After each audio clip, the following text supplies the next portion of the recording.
If you remember when Bibles were like this in homes and in churches, every church had a Bible like this. Every Christian family had a Bible like this, and they put their family genealogy, the weddings, baptisms and burials. It was all put inside the Bible, and you passed it down generation to generation.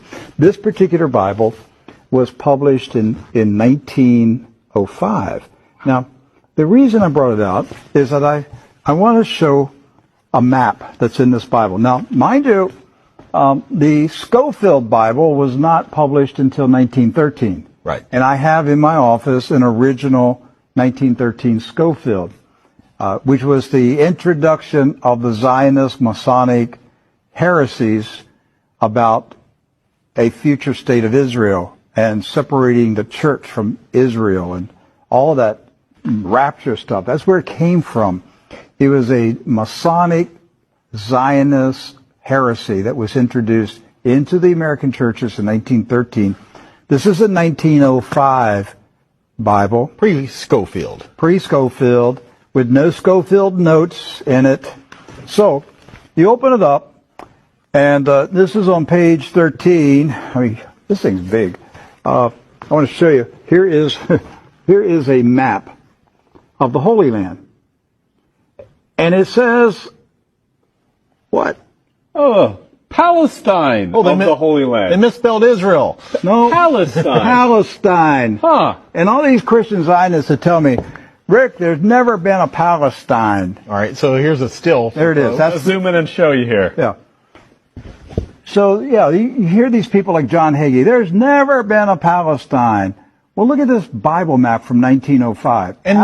And most Bibles, yes, from then had a map of Palestine. And Palestine is in the Bible itself, in the Old Testament. So we're showing you this just because I'm trying to break through the propaganda, the confusion, the lies that the Zionists have implanted in millions of minds of Christians in America, and told them there's never been a place called Palestine. But I have a map, Rick. Right there it is. So, with that in mind, do you know who lived in Palestine? Palestinians? Palestinians. I got that one right. Palestinians. And Palestinians were Jewish, Christian, and Muslim. Right. They weren't a particular faith. They were citizens of a particular country. Palestine. They were all Palestinians. Yes. Jesus was a Palestinian. Look at this. Okay? So Israel has never meant a political country. It's always meant the people of God. Yes. The called out ecclesia, the people of God. That's what Israel means. It's not a political country.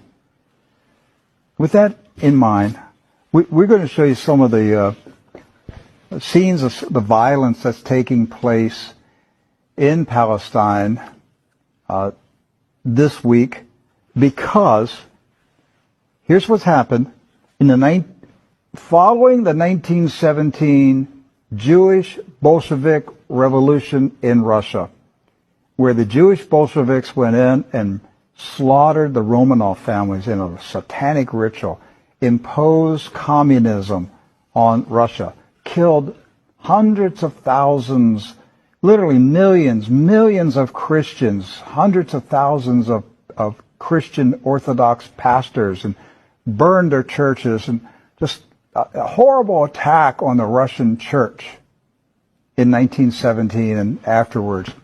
Then they began to infiltrate Palestine in the 1920s and the 30s. In the 1930s, there was a congressman in Texas, Lyndon B. Johnson, and he was smuggling guns and rockets and grenades